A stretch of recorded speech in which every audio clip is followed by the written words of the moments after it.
All right, so go ahead and open your books, page 21.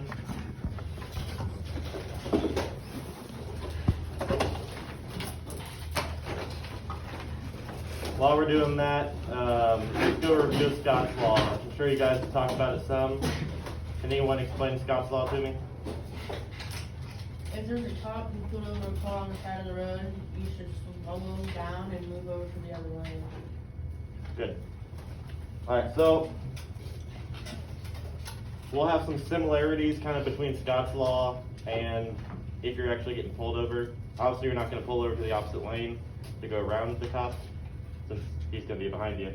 But today we're going to discuss the proper actions of whenever you are getting stopped by law enforcement or if you see law enforcement behind you, whether it be police, fire, ambulance, or anything of that matter, somebody with emergency lights on.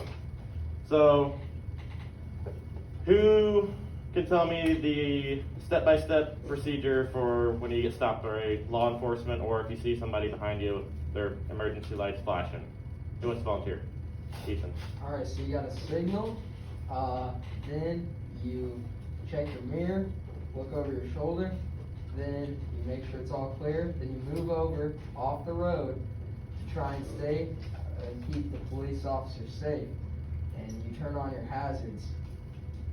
Anything else? Put your hands off steering wheel. Anything else? Roll down your window. Anything else? Turn off the gun. Turn off the car. You can. Anything else though? No. Okay. So, does anyone want to add anything to that? What about at night? What did we say it's okay to do at night? Turn your lights. Maybe turn the dome light on? There you go. So, he was correct. Those are appropriate procedures. But that's if you have a shoulder or something you can pull over on. A lot of times there might not be an appropriate shoulder. Say you're in the middle of the city and all you've got is the curb. Say if I pull you over there, what would the appropriate action be? Say if we're on, what street in town would be the best one? Washington. Washington has They a got the parking parking on lane. the side. Yeah, Washington has a lane. Maybe, what about 54 right in front of McDonald's where there isn't room? Yes. So, 54 right in front of McDonald's. If I pull you over. You already answered the question. You can't answer it. In the back. You could pull into a parking lot maybe? Yep. Just pull and then turn off your car and... Yep, so the same procedures go as would be on the side of the road, but this time you look for an open lot or a well-lit area. If it's at night, you don't know for sure that it's an unmarked car, you don't know for sure if it's a cop or not. You can pull into like a well-lit area, a gas station, anywhere that you're not going to have crossing traffic that is going to put you or the officer at risk. Luke. Do you turn into like one of those side streets by like the stoplights and stuff? Yep. So say you don't have a parking lot or something like that, you're just in a residential district, you can pull off into a side street if you need to. Just something so it gets you off the main road of traffic and kind of protecting yourself to get out of the way. Now what you don't want to do is immediately slam on your brakes and just freak out. I had somebody, I stopped them on North Jackson Street right in front of the state headquarters and lit my lights up on them and they immediately just slammed on their brakes. Did you rear end them? I did not, but Could've, I had right? to walk them up to stop from hitting them because I was going 50 and coincidentally enough they're from Chicago and they had drugs, but different note. Yeah, don't just stop in the middle of the road. You see a lot of people who first time getting pulled over, they seize up and just forget everything. Yeah, Did you arrest them? they had drugs, yeah. Oh, okay. Come on. You'll get a warning for drugs. Especially while you're driving. So yeah, a lot of times people will freak out first time they're getting pulled over, so that's why we're kind of practicing it so it's not as scary as what's made out to be sometimes. Do you have a lot of people turn on their warning lights, like, at all? I'm just kind of curious. Maybe like 1 in 10. What about if they can't pull over right away? Do they do warning lights, do you think, or is it just So, they go slow? I see a What lot do you of- prefer, too, is my... If they can't pull over right away, I see them like turn signal, or just something to let me know that they see me. Because the book doesn't really mention warning lights, I just kind of added that, because it's like my opinion, really. Yeah. Have you ever had, like, put something over and then, like, put on a gun? No. Luckily in Pittsfield, you probably doesn't have to worry about that too much. Have they had a gun? Yeah. But that's half the Pike County. So, whenever you get pulled over, officer has you stopped on the side of the road, vehicles can park. Good one. I always look for those reverse lights whenever you go put in park. Because if you've ever noticed it, whenever you drive, have that gear shifter, it's in drag if you go by the reverse. Every time you go through the reverse, it lights up those reverse lights. So I look for that to see if you're in park or not. Now, I know if you're driving a manual, that's not going to happen. But a lot of times nowadays, cars are automatic. So I do look for that whenever I stop, so I'm not like, I get out of the car and you're going to take off on me. So once I stop you, vehicle stop, you've got your hazards on, dome lights on. You can turn your car off if you want, you don't have to. And you're waiting for me to walk up there and talk to you. What's the appropriate actions you should take during that? Anybody know? Super simple. Put your hands on the steering. Yep, just you leave your hands on the steering wheel. Don't be like digging for stuff. If I'm sitting back there and I see you digging for stuff, I'm wondering what are you trying to hide, or what are you trying to get to? I'm gonna come up there. I'll ask you for your license and your insurance. You can tell me, hey, it's back here. Can I go grab that real quick? Sure. That way I know what you're reaching for, and I'm not looking through the rear window and seeing you just thrashing about the car right before I walk up there. Obviously, do not exit the car. There's a great video of a elderly man getting very mad when an officer stops him, and immediately first off, he turned to the left side of the road, is on a 2-lane. Oh, jeez. He went into a turn lane, stopped, and then once the cop stopped, he immediately got out of his car and was throwing his hands up and then started walking fast back to the officer. That officer got out and tased him. So, Blame The him. old guy? it wasn't like old, but he was up there, but Maybe- age isn't a disqualifier for a taser. Is it actually like a 90-year-old? No, he was probably like 60, 70. But just because you're older doesn't mean you don't get a taser if you're acting ignorant. But yeah, so stay in your car. Don't get out unless they're asking you to. Once you get up there, I'm going to ask you for your driver's license and insurance. If it's in your glove box or something, let me know. I'll let you grab that. Always keep a copy of your insurance in your vehicle. If you don't have your insurance, Illinois law says I have to write you a citation. So I have 3 different ways that I always keep my insurance on me. I always keep a copy in my car, so the paper copy. I take a photo of it with my cell phone, so I can pull it up on my phone, and I also email it to me in case my phone dies or something, and I have to use somebody else's phone to pull it up. A lot of times now, insurance is through an app, so you can log into the app, someone else's phone or something, but whenever you're traveling, typically when you get pulled over, and sometimes your phone service doesn't work, so always make sure you have that photocopy of it as well. So obviously, police officer comes up there, he's going to tell you why he pulled you over, whether it be speed. Sometimes they won't actually tell you right off the first encounter. He might ask for your license registration first, and that could be just simple as, I got an Amber Alert and your vehicle matched that description. I'm not going to tell you I pulled you over because your vehicle matched an Amber Alert description and you have a stolen kid in the back. That's going to just throw you right on the edge right there. So I'm going to get your information first and then kind of check out the car and see what I see. And if I don't see anything that leads me to believe that you kidnapped this kid, then I'll let you know, hey, your vehicle matched an Amber Alert description, and that's where we're going from. So obviously after each encounter with law enforcement, it will result in a citation, written warning, or verbal warning, or something of that sort. If you get a citation, do you think the road's the best way to argue that, right on the side of the road there? Okay, can anyone tell me why you shouldn't argue a citation on the side of the road? You already answered one. Somebody else? Yes? Can you do some more tickets? Yes and no. Simpler than that. Think of where we're at. Safety. Yep. So, the longer we stay on the side of the road, the more dangerous it becomes. If you think you're going to stay on the side of the road for an hour, that's more time that you can get hit by a car or somebody else passing by, maybe be drunk or not paying attention, distracted on their phone. So, obviously you'll have a court date. If you believe the citation was written in error or you didn't deserve the citation, that's your time to argue that in the court case. And then a lot of times now there's going to be undercover cop cars, whether it be a cop car that doesn't have any exterior lights or no like light bar on the top, or you've got a cop car that has no markings or anything like that. Does anyone know what to do if you get pulled over by an unmarked car and you don't know for sure if it's a cop? You already answered one. Oh, yeah. You already answered one too. Everyone already answered one. Come on, there you go. Like 111, Yes. But what do you tell 911? that you don't know if it's an actual cop, Okay. that you detected. Yep.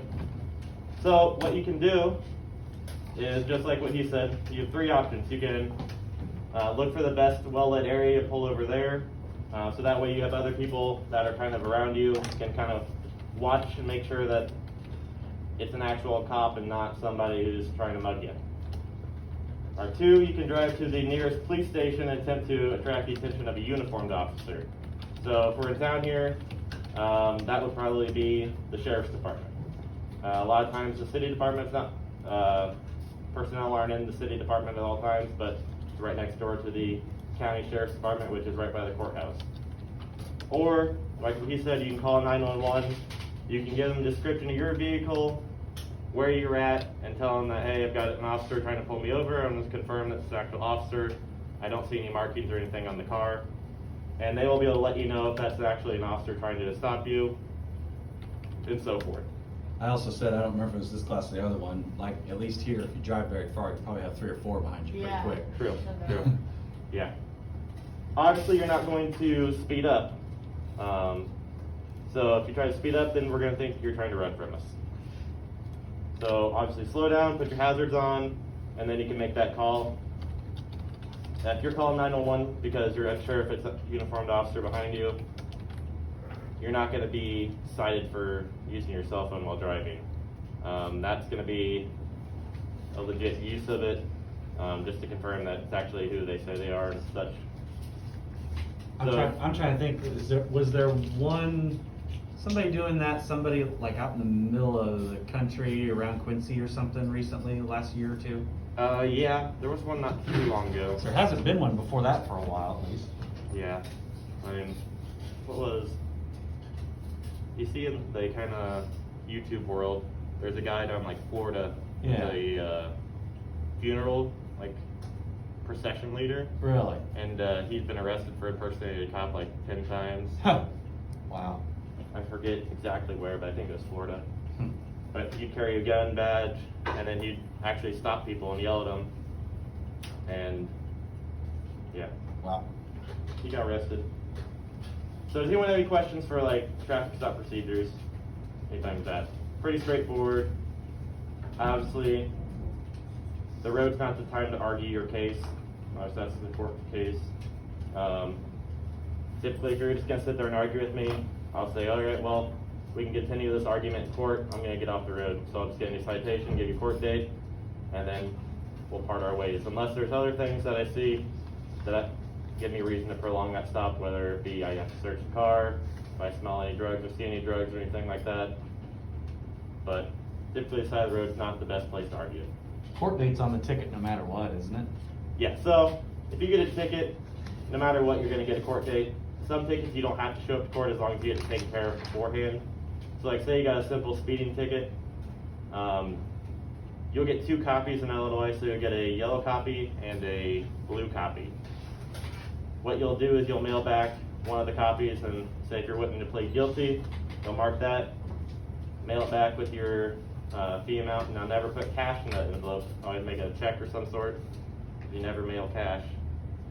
And then, as long as that gets processed through in time, you don't have to show for that court date. Now, so if you are arrested, obviously you don't want to resist. The more you resist, the more charges you get. So the longer you stay in jail. Right?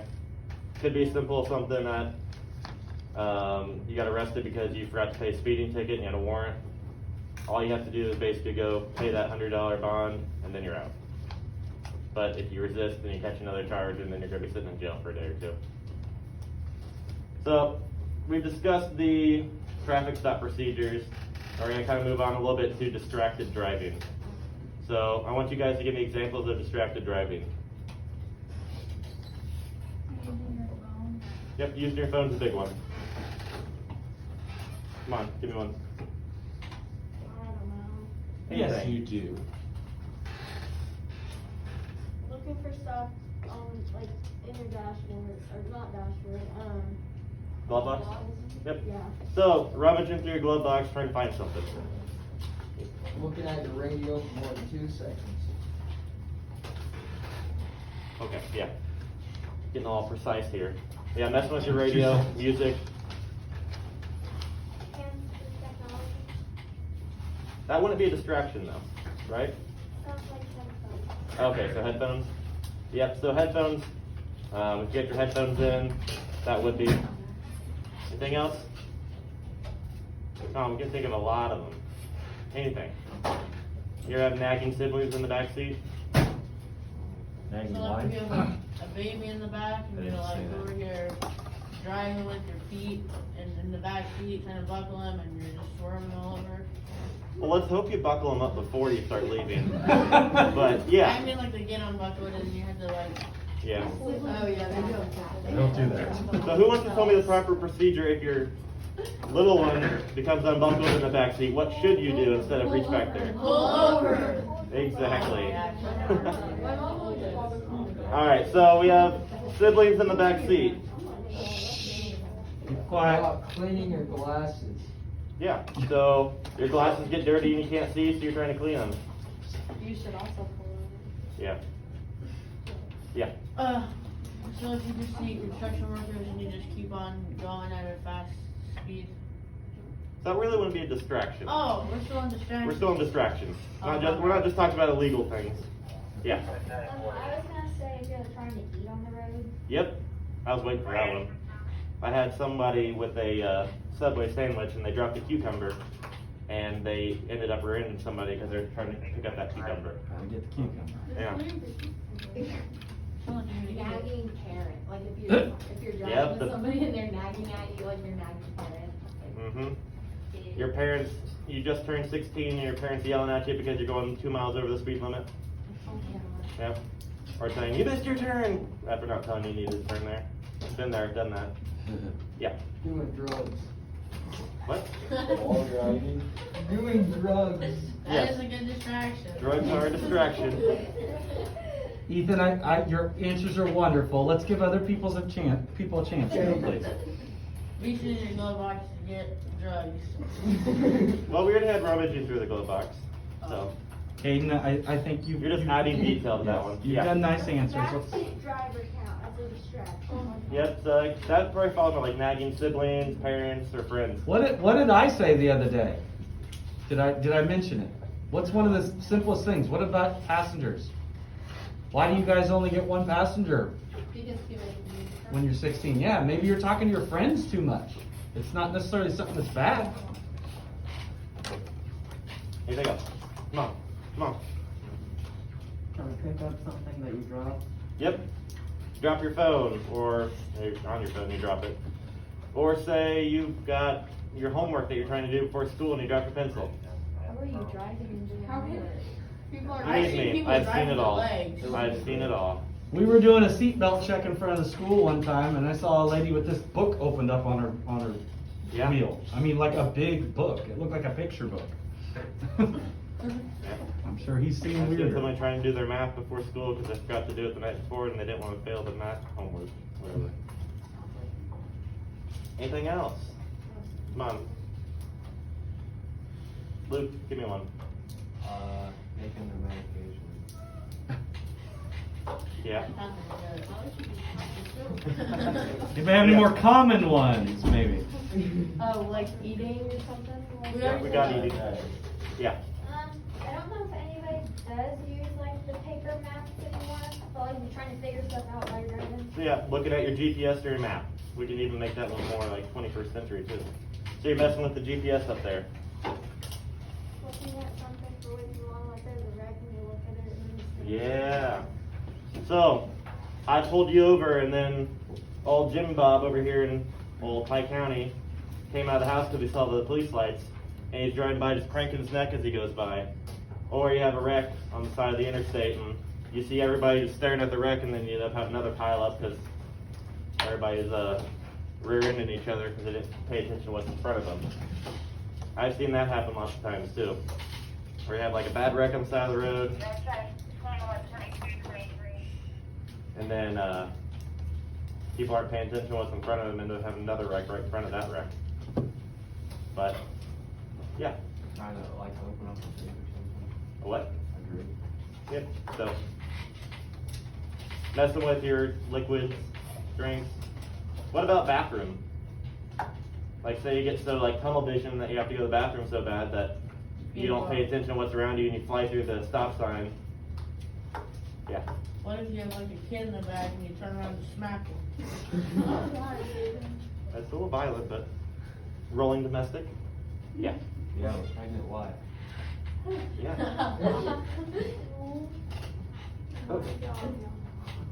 What about pets? Oh, yeah. Say that too. You ever see somebody with a little chihuahua in the front seat that's running back and forth? Okay, but like. No, mine just lays in my mom's lap. But still. That can be distracting. Yeah. Like a bug or something, you're trying to smack it. Or yeah, bee flies in your car. You're freaking out. I've had that happen before too. But I think we get the idea with distractions. I got one last good one. Eh. But someone mentioned already headphones. So in Illinois, it's illegal to have both your headphones in. Now, if you have AirPods, I know they've got like the environmental sound, whatever you call it. I've got a pair. But you can't have both of those in because I can't say that you're listening to music or if you're actually listening to what's going on around you. If you've got your headphones in, you don't get that outside sound. So say someone's, like sirens are coming, you won't be able to hear those sirens to pull over to the side of the road. Or if, say someone's honking their horn or something like that, you won't be able to hear that. And that's just one less sense that you've got to help you while you're on the road. Now, you see a lot of truckers, they've got that one side headpiece. You can have those, because it still allows you to hear. But you can't have both headphones in.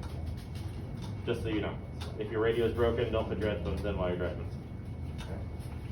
Are there any questions for distracted driving?